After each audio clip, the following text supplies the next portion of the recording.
Visa فورن ministry نہیں دیتی.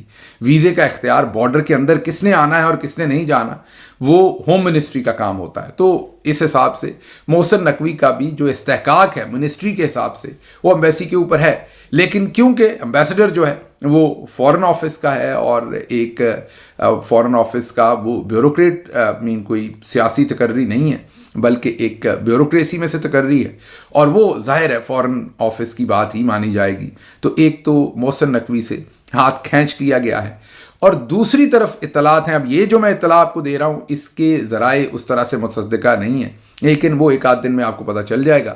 اور وہ یہ ہے کہ محسن نقوی صاحب کو احکامات ملے ہیں کہ وہ فوری طور پر اپنا دورہ شارٹ کر کے پاکستان پہنچے.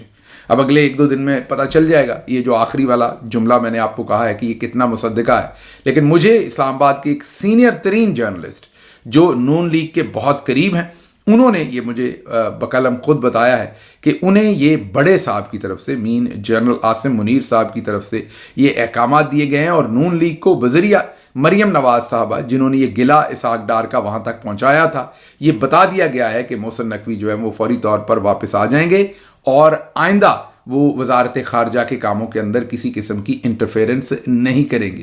اچھا اب آپ کہہ رہے ہوں گے کہ اسحاق ڈار اتنے اہم کیوں ہو گئے. یہ ایک ان کی فیملی کی ایسی ٹرائنگل ہے جہاں پر یقینی طور پر اسحاق ڈار نواز شریف کے لیے شہباز شریف سے زیادہ اہم ہے. رشتہ داری بھی ہے سمدھی بھی ہیں اور اس کے علاوہ جو اسحاق ڈار صاحب ہیں اور میاں صاحب ہیں وہ کافی وقت اکٹھے گزارتے ہیں اور ان کی کافی قربت ہے. حالانکہ ماضی میں آپ کو پتہ ہے کہ اسحاق ڈار میاں نواز شریف کے خلاف ایفیڈیوٹ دے چکے ہیں لکھ کے شاید 6 صفحوں کا تھا یا اس سے بھی لمبا اپنے ہاتھ سے کہ انہوں نے میاں نواز شریف کے لیے منی لانڈرنگ کی تھی. لیکن یہ قصہ تو تھا ہاؤس آف شریف کا. اب دوسرا قصہ آپ کے سامنے جو میں نے آپ کو کہا تھا وہ رکھتے ہیں اور وہ دوسری طرف جنرل عاصم منیر صاحب ہیں اور ان کی جو اپنی کچن کیبنٹ ہے وہ بہت پریشان ہے شاکڈ ہے جو کچھ واشنگٹن میں ہوا ہے. اور یہ میں اب آپ کو مبالغہ رائی نہیں بتا رہا یہ خبر میں واشنگٹن سے دے رہا ہوں اور واشنگٹن میں جو موجود سینئر جرنلزم کے ساتھ جڑے ہوئے لوگ ہیں اس میں ایک دو دیسی ہمارے لوگ بھی ہیں پاکستانی کہہ لیں یا انڈین اور چند ایسے لوگ بھی ہیں جو ویسٹرن جرنلزم کے جو ادارے ہیں ان کے ساتھ جڑے ہیں امریکی ہیں یا یورپین ہیں. ان میں سے ایک دو لوگوں کے ساتھ بات ہوئی تو یہ پتہ چلا کہ محسن نقوی کے آنے سے جو اوور آل کاز تھا پاکستانیوں کا یا عمران خان کا اس کو تقویت ملی ہے. جی ہاں درست سن رہے ہیں جس کو نہیں بھی پتا تھا اس کو بھی ان معاملات کا یہاں پر پتہ چلا ہے اور محسن نقوی نے رانگ اور نیگیٹو پی آر کی ہے. جس کو وہ ملے ہیں اس کا اوپینین پاکستان کے بارے میں چینج ہوا ہے. تو یہ آپ دیکھتے ہیں کہ محسن نقوی صاحب کا مستقبل وہاں کیا ہوتا ہے. لیکن محسن نقوی اس ٹائم گھبرائے ہوئے ہیں اور ڈیسپریٹلی یہاں پر کوشش کر رہے ہیں کہ کچھ مل جائے مجھے کوئی تصویر مل جائے کوئی انٹریکشن مل جائے لیکن ابھی تک وہ ہر صورت ناکام ہے. دوسری طرف سینئر صحافی ہیں اور تجزیہ نگار ہیں. اصل میں تو بہت ہی سینئر تجزیہ نگار ہیں امتیاز گل صاحب. ڈیفنس اینڈ اسٹریٹجک ایریا کے اندر وہ کام کرتے ہیں زیادہ اور بہت ہی معتبر نام ہے. میں ان کا ذاتی طور پر بھی بڑا احترام کرتا ہوں. امتیاز گل صاحب اب خبر دے رہے ہیں کہ جو ٹرمپ ایڈمنسٹریشن ہے وہ پاکستان کے 24 ہائی رینکنگ آفیشلز جس میں آپ کو کنفرم کر سکتا ہوں کہ محسن نقوی کا نام بھی ہے جو ابھی بات چیت چل رہی ہے ان پر سفری اور کاروباری پابندیاں لگانے کا سوچ رہی ہے. یہ پابندیاں لگیں گی ہیومن رائٹس کی وائلیشنز قتل عام اور ڈیموکریسی کو خراب کرنے میں. اور یہ پابندیاں ظاہر ہے حتمی فیصلہ تو یہ جو ایڈمنسٹریشنز ہوتی ہیں یہ ضروری نہیں کہ اس فیصلے پر پہنچ بھی پائیں کیونکہ کئی دفعہ یہ عام ٹویسٹ کرنے کے لیے اور اپنے مطالبات منوانے کے لیے ایسی چیزیں سامنے لائی جاتی ہیں. لیکن یہ چیز اب میں اسی لیے امتیاز گل صاحب میرے پاس تو یہ خبر تھی لیکن میں نے آپ کے سامنے اس لیے نہیں رکھی کہ یہ ایسے لگے گا کہ جیسے ہماری وش ہے. لیکن جو واشنگٹن ڈی سی کے اندر لوگ ہیں جو ان معاملات کو دیکھتے ہیں وہ یہ کہہ رہے ہیں کہ ایسے کسی ڈرافٹ کے اوپر سوچا جا رہا ہے.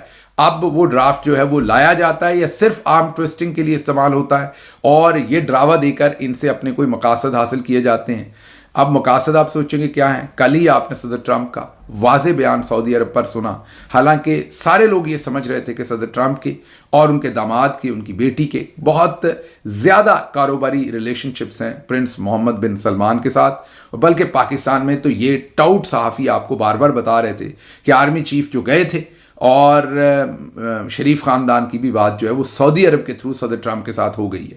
اب پتہ چلا کہ سعودی عرب کی تو ابھی تک خود بات نہیں ہوئی. جب سعودی عرب نے خود پہلی دفعہ بات کی ہے اور $600 ارب آفر کیا ہے تو صدر ٹرمپ اس پر خوش نہیں ہے. وہ کہتے ہیں $1 ٹریلین اور ساتھ کہتے ہیں کہ تیل کی قیمتیں کم کرو, اور ساتھ چلتے چلتے انہوں نے سعودی عرب کو ذمہ دار بنا دیا ہے یوکرین اور جو روس کے درمیان جنگ میں قتل عام ہوا. انہوں نے اس قتل کا جو وہاں پر جانے گئی ہیں اس کا بھی ذمہ دار انہوں نے انڈائریکٹلی یا ڈائریکٹلی, بلکہ ڈائریکٹلی کہہ دیا انہوں نے, سعودی عرب کو کہہ دیا ہے.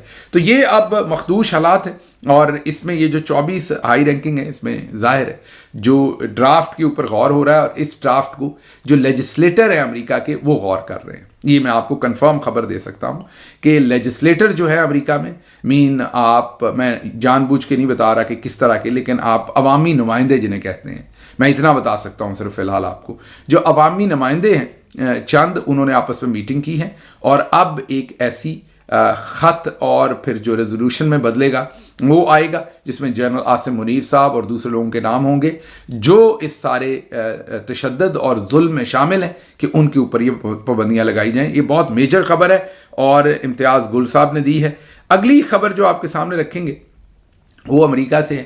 ٹرمپ نے اپنے پہلے جو 4 دن ہیں ان کے چوتھے دن میں بھی انہوں نے, آج چوتھا ہی دن ہے ان کا, چوتھے دن بھی انہوں نے دبا کر کام کیا ہے, اور پہلے 4 دنوں میں انہوں نے امپلیمنٹیشن بھی کر کے دکھائی ہے بہت ساری چیزوں کے اوپر. ان پہ میں اور آپ ڈس ایگری کر سکتے ہیں, لیکن میں صرف اس ٹائم رپورٹ کر رہا ہوں کہ آپ کو یہ نظر آ رہا ہے کہ وہ پوری کی پوری تیاری کے ساتھ آئے ہیں. اب آپ میں سے بہت سارے یہ سوالات کرتے ہیں کہ اگر پاکستان تحریک انصاف حکومت میں آئی تو کیا ان کی تیاری ہے ایسے ہی جیسے ٹرمپ کی ہے؟ کیا آپ پہلے دن کام کر سکتے ہیں؟ کیا اب اس وقت آپ تیاری کر رہے ہیں؟ کیا پارٹی کا کوئی ونگ ہے جو آنے والے وقت کی پالیسی میکنگ کر رہا ہے؟ تو اس پر کسی دن تفصیلی بات چیت آپ سے کروں گا, لیکن صرف اتنا بتاؤں گا کہ پاکستان کی گراؤنڈ ریالٹیز اور امریکہ کی گراؤنڈ ریالٹیز بہت فرق ہیں. ہاں شاید جو اگلا الیکشن آئے جس میں واضح طور پر عمران خان کو پتا ہوگا کہ وہ جیت رہے ہیں, واضح طور کا مطلب یہ ہے کہ الیکشن کو کوئی انجینئر نہیں کرے گا, تو پھر پارٹیز جو ہیں وہ تیاری کر سکتی ہیں. ورنہ تو لاسٹ منٹ تک پارٹیز جو ہے وہ ایسا ہی ہے جیسے چادر چھوٹی ہو اور آپ نے اپنے اوپر لینی ہو, سر کور کریں تو پاؤں ننگے ہوتے ہیں, پاؤں کور کریں تو سر ننگا ہوتا ہے, تو بس سب پنکچر لگا کے ہی کام چلتا ہے. پالیسی کے اوپر اور اسٹریٹجی کے اوپر کسی کو وقت ہی نہیں ملتا کہ وہ بیٹھ کر سوچے. اور دوسری طرف اب آپ کو سب کچھ نظر آ گیا ہے کہ ہمارے جو ٹاپ ملٹری جنرلز ہیں وہی بیوروکریسی کو کنٹرول کرتے ہیں, وہی وکلا کو, وہی عدالتوں کو, وہی اور بہت سارے الیکٹیبلز کو بھی. تو اگر آپ کوئی پالیسی بناتے بھی ہیں تو اس کو وہ چلنے نہیں دیتے. لیکن اب پاکستان نے ایک انگڑائی ضرور لی ہے, عمران خان نے وہ تبدیلی لے کر آئے ہیں. 8 فروری کو آپ نے دیکھا ہے کہ ملٹری اسٹیبلشمنٹ کی ڈیزائر کے خلاف بھی جو ووٹ پڑا ہے, اور اس ووٹ سے لوگوں نے الیکشن جتوا کر دکھایا اپنے نمائندوں کو. لیکن ان حالات کے اندر جو پاکستانی ملٹری اسٹیبلشمنٹ ہے وہ ظاہر ہے یہی چاہے گی کہ کوئی پارٹی تیاری نہ کرے, وہ آئے اور ایل پرفارم کرے اور ہمیں پھر یہ کہنے کا موقع ملے کہ یہ دیکھیں انہوں نے تو کوئی تیاری نہیں کی تھی. بہرحال پریزیڈنٹ ٹرمپ کی جو بات کر رہے تھے کہ انہوں نے آتے ہی آپ کے سامنے دھڑا دھڑ ایگزیکٹو آرڈرز بھی جاری کیے ہیں اور ساتھ انہیں امپلیمنٹیشن بھی. مثلا جان ایف کینیڈی کی جو رپورٹ انہوں نے کہا پبلک کریں, تو یہ انٹرسٹنگ بات یہ کہ پاکستان کی طرح نہیں ہے, کمیٹی بنا دی ہے, سائن کر دی ہیں, پھر پتہ نہیں 6 مہینے بیوروکریسی وہ کام کرتی ہے کہ نہیں, اور بیوروکریسی اس کے بعد آ کے آپ کو ایک نوٹ لکھ دیتی ہے سر یہ فلاں وجہ سے یہ قانون کے خلاف ہے, پھر آپ لا ڈویژن سے جا کر اس پر اوپینین لیتے ہیں, پھر اس پہ کمیٹی بن جاتی ہے اور پھر وہ چیز گم ہو جاتی ہے. نہیں, ایسا نہیں ہے. صدر ٹرمپ نے جو احکامات دیے ہیں کہ جان ایف کینیڈی کے قتل سے ریلیٹڈ جتنی بھی معلومات ہیں انہیں 15 دن کے اندر پبلک کریں, اور جو مارٹن لوتھر کنگ اور رابرٹ کینیڈی کی معلومات ہیں وہ 45 دن کے اندر. اب یہاں کے سسٹم نے اسے رسپونڈ کرنا, 15ویں سے 16واں دن نہیں ہونا, بیچ میں کسی افتخار چودھری کی طرح کے چیف جسٹس نے نہیں آنا, بیچ میں کوئی بیوروکریسی نہیں آنی, بیچ میں ISI نے کوئی منوورنگ نہیں کرنی, یہاں پر وہ چیز 15 دن میں امپلیمنٹ ہونی ہے. اس کے ساتھ ساتھ صدر ٹرمپ نے جو اللیگل امیگرنٹس کے خلاف ایکشن کی بات کہی تھی وہ بھی اب ملک کے طول و عرض میں اللیگل امیگرنٹس جو ہیں وہ پکڑے جاتے ہوئے نظر آ رہے ہیں. ان کے خلاف آپریشن شروع کر دیا ہے جو متعلقہ ڈپارٹمنٹ ہیں. ان کو ظاہر ہے ان کے پاس پہلے بھی انفارمیشن ہوتی ہے اور کچھ انفارمیشن وہ سیکھ کرتے ہیں اس ٹائم, تو اب لوگوں کو ان کے گھروں سے جو اللیگل ہیں وہاں سے بھی گرفتار کیا جا رہا ہے. ایک ہمارے پاس ویڈیو آئی ہے جس میں وہ میرا خیال ہے کہ پیٹرول پمپ جسے امریکہ میں گیس اسٹیشن کہتے ہیں، امریکہ میں پیٹرول کو گیس کہتے ہیں، یہ بحث کبھی دوبارہ کریں گے کہ کیوں کہتے ہیں، لیکن اگر آپ کبھی گیس اسٹیشن سنیں کسی بندے کو کہتے ہوئے تو اس کا مطلب وہ والا گیس اسٹیشن نہیں جو پاکستان میں گیس بھرتے تھے، جس سے پیٹرول پمپ کو ہی یہاں گیس اسٹیشن کہتے ہیں۔ تو وہ گیس لے رہے تھے یا پیٹرول لے رہے تھے، وہیں پر انہیں گرفتار کیا گیا جو ویڈیو سرفیس ہو رہی ہیں۔ تو ایک بھرپور مربوط یہاں پر امپلیمنٹیشن نہ صرف ایک نئے پریزیڈنٹ نے اعلانات کیے ہیں بلکہ آپ کو وہ امپلیمنٹ ہوتے ہوئے بھی نظر آ رہے ہیں۔ اچھا جی، اگلی خبر جو ہے وہ دفتر خارجہ نے ایک نیا اعلان کیا ہے، وہ بھی محسن نقوی سے۔ آج آپ کہیں گے سارا ویلاگ ہی محسن نقوی پر ہے، لیکن انہوں نے کام ہی اتنا خراب کر دیا ہے۔ وہ ایسے ہی ہے جیسے ہاتھی جو ہے وہ آپ کے جو کراکری کا آپ کا کمرہ ہو اس میں گھسا ہے تو پھر سب کچھ ٹوٹے گا ہی نا، وہی ہو رہا ہے۔ دفتر خارجہ نے اب کہا ہے کہ واشنگٹن میں new federal state of China, یہ ایک ایسی تنظیم ہے جو چائنا کی جو موجودہ حیثیت ہے اس کے خلاف کام کرتی ہے۔ یہ چاہتی ہے کہ چائنا کی جو اقلیتی کمیونسٹ پارٹی ہے اس کو ختم کیا جائے۔ مین چائنا کا جو موجودہ سسٹم ہے یہ اس کے خلاف کام کرتی ہے۔ تائیوان کو ایک انڈیپینڈنٹ ملک کے طور پر کام کروانا چاہتی ہے اور بھی چائنا کے حصے بکھرے کرنا چاہتی ہے، مطلب چائنا کی ایک دشمن تنظیم، اپوننٹ تنظیم آپ اسے کہہ سکتے ہیں، یہ وہ ہے۔ اور محسن نقوی نے اس میں شمولیت کی تھی تصویر لینے کے لیے۔ وہ یاد ہے جہاں پر مائکروفون پکڑ کے تقریر کی تھی اور اس ویڈیو کو جعلی طریقے سے جوڑا تھا، وہ جو ارینا کے اندر ویڈیو تھی، بڑے اسٹیڈیم کے اندر، اور لوگوں کو یہ شائبہ دینے کی کوشش کی تھی کہ انہوں نے ارینا کے اندر تقریر کی ہے۔ وہ اصل میں جو new federal state of China جو نامی تنظیم ہے، جو چائنا مخالف ہے، اور چائنا کو تو اس پر کتنا غصہ لگا ہوگا آپ خود ہی سمجھ لیجئے۔ یہ ایسے ہی ہے جیسے کوئی BLA کی تنظیم میں باہر جا کر شرکت کرے تو پاکستان کا ری ایکشن کیا ہوگا، ویسا ہی ری ایکشن جو ہے وہ چائنا کا ہوگا، اور اس میں محسن نقوی نے شرکت کی تھی۔ یہ خبر ہم نے بھی آپ کے سامنے رکھی تھی، دوسرے لوگوں نے بھی رکھی ہوگی، اور آج دفتر خارجہ نے اس پر باقاعدہ معافی مانگی ہے اور انہوں نے کہا کہ غلطی سے چلے گئے ہیں۔ اب یہ حرکتیں دیکھیں ان کے، ویسے واقعی اوباش قسم کے لوگ ہی جنرل صاحب نے پاکستان کے اوپر مسلط کر دی ہیں، جو ایسی تقاریب میں بغیر چیک کیے کہ اسے کون سپانسر کر رہا ہے، انہیں تصویر چاہیے، انہیں عوام کو بے وقوف بنانا ہے، ماموں بنانا ہے۔ بھلے شکر کریں وہ کسی اسرائیل کی جو تقریب تھی اس میں نہیں جا پہنچے، کیونکہ ان سے بعید نہیں ہے، اور بعد میں یہ اس کے بھی آپ کو جو فوائد ہے وہ بتانے کی کوشش کریں گے۔ اچھا جی، اگلی خبر آپ کے سامنے رکھیں گے، یہ جو پیکا ایکٹ ہے اس کی رکھیں گے۔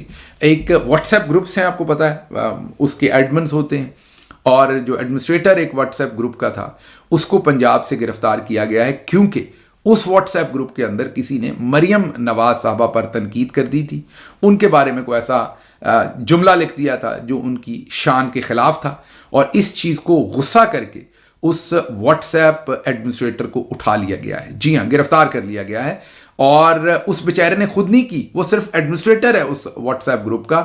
اب آپ جو ملکہ ہیں وہ دیکھیے، پہلے تو جنرل باجوہ کے خلاف کوئی ٹویٹ کرتا تھا تو اٹھا لیا جاتا تھا، اب جنرل صاحب کو تو چھوڑیں، اب یہ جو مہارانی صاحبہ ہیں، یہ جو رانی صاحبہ ہیں، ان کے خلاف بھی کوئی واٹس ایپ کے اندر بھی، یہ ٹویٹر پہ بات نہیں ہو رہی، واٹس ایپ کے گروپ میں کسی نے لکھا ہے تو اس کو اٹھا لیا ہے۔ اور یہ پیکا ایکٹ جو نیا بنایا ہے اس پر اب صحافی بھی چلا رہے ہیں۔ نجم سیٹھی کہہ رہے ہیں کہ صحافیوں کی زبان بندی کے لیے قانون لایا گیا ہے۔